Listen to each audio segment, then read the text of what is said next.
I would hear all this stuff about organization and what works and how to organize, but it never worked for me. And so when I got diagnosed with ADHD, I knew there has to be another way to do this.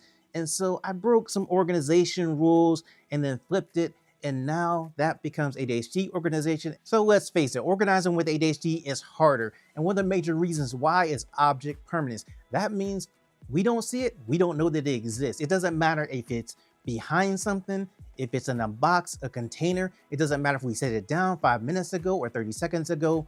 We did not see it. It doesn't exist at all. Out of sight, out of mind. That makes organizing really hard because you put something inside a container, you may not remember that it's there. You put something behind something, you may not know that it's there, even if it's been just a couple of seconds later. That can make organizing super hard. The thing you want to do is, instead of having things in containers where you cannot see inside or behind something, you want to make sure you can see everything, at least the important things, as much as you can, as easily as you can. Clear containers, clear bins, really good. Put stuff in there. Don't have to worry about if you can see what's inside. You know that you can. Put labels on things if you do have to have them in containers where you can't see inside, or on a shelf where you have multiple things there. Put a label there to know what's on that shelf. Get open shelving, and that way you can put things on those shelves and you're always able to see them. Plus it opens up more space in your home as well. Another thing that is really hard about organizing is organizing can sometimes take 2 to 3 to 4 hours, and I don't want to do that when I'm organizing and going through my home with an ADHD brain. Not a fun experience. It gets overwhelming trying to do that. I know I've been in that situation. So the thing about it is, that is a hard thing to do as well too. Now, what I find that's super good is to break things down into smaller chunks of time. And that means that 2 or 3 hours, I break it down to 15 minutes, 20 minutes, even 10 minutes sometimes.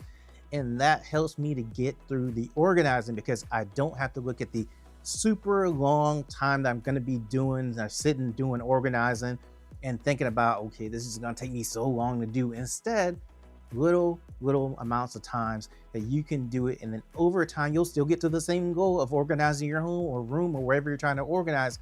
You're just not doing it all at once in one big long session without a lot of breaks in between. A place for everything in your home comes with caveats.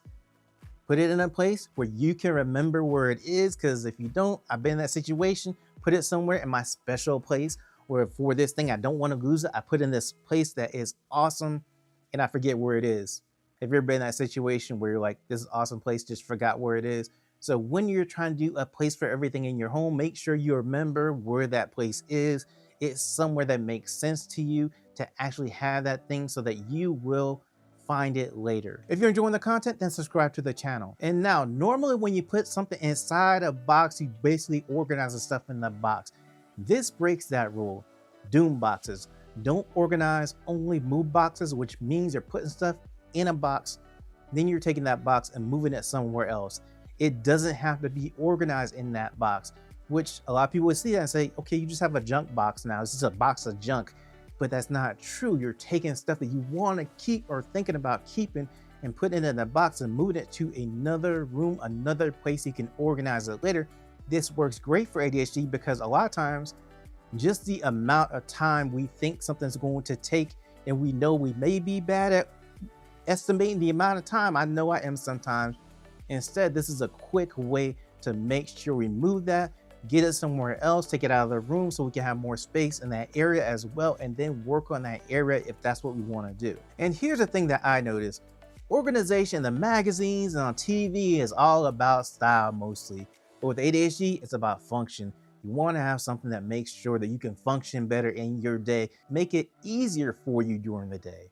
At least I do. Now, the thing about it is, with function, you actually want to do this. You actually want to put things where you use them. This is going to be great because of the fact that now you know when you go to do an activity, everything's right there. You don't have to go look around and find it and get distracted by something else and then don't do the thing you want to actually do. For example, you're going to make coffee, have a coffee station, all your coffee stuff is right there, and then you don't get distracted while trying to make coffee. You finish and then you have your coffee because you have everything you need right there to where you can use it. Now, another thing that you can have that helps with this also is to have different zones in your home. And what this means is you have an actual set zone in your home. This area is for entertainment. This area is for the kids to play in. This area is just my relax zone where I just sit and relax, turn on the music or whatever, put some candles out, whatever you want to do. All these different zones in your home, and you just declare them wherever you want them. And then you go around and now you have a big area that you have to remember instead of a small area. And you know all those things in that zone is going to apply to that thing for that zone. And here's how to make your own ADHD organization rule breaking system. The first thing, work with your brain and not against your brain. Choose quick and obvious things that you know that you can do. Something super easy. Don't put it down, put it away. It's a great thing for you to do. You work that into your system. Anytime you go around your home, you see something out of place, don't put it down. You make sure you take it to wherever it needs to go to, and then you put it away, and that way you're only picking it up one time. And next, find visual cues that work for you. Clear bins, clear containers. You can color code things. Red, green, yellow have different meanings that we already have just like kind of ingrained with us. Red is stop, yellow is caution, green is go. You can even use blue. A lot of times blue means like hospitals and things like that. You can use those colors to actually make it easy for you to find things. You can actually have labels all around your home. Label as much as you can. That will help you, because the fact is you don't have to even try to think about whatever is in a container or wherever that label is. You just read the label. It makes it really easy for you to know where stuff is without trying to figure it out on the fly. And next, you want to make sure things are easy to put away. If it takes more than 5 or 10 seconds to put something away, that's probably too long. You need to figure out how you can get things to where they're easy to put away. You don't have to go and reach behind something, get something, or put something away. Make it easy for you, because that means it's going to be a lot easier for you to make sure that you get things put away in the right place. And the next thing is really important. Plan for future you. If you're tired, if you're distracted, if you're in a rush, are you going to use that thing? Are you going to go over and find that thing and pick it up? Where is a place that you can put things that's going to make it easy for you, that even if you are tired, distracted, in a rush, you'll still be able to use that thing, get to the thing, put it away, whatever you need to actually do. And this is really important about ADHD organization and breaking the rules of regular organization, is you're not looking for perfection. You're not even really looking for the style in your home. It's all about functionality. It's all about thinking outside the box and figuring out what's best for you. Your organization system is probably not going to look the same as everybody else's, and that's okay.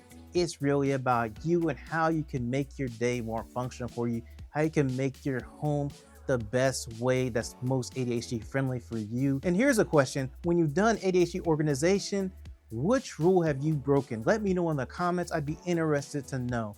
And here's something else. If you want to know more things about breaking the rules and more about ADHD organization, I'm going to put a video up. Just watch that video. It's going to give you all sorts of hacks that will help you make your home more ADHD friendly.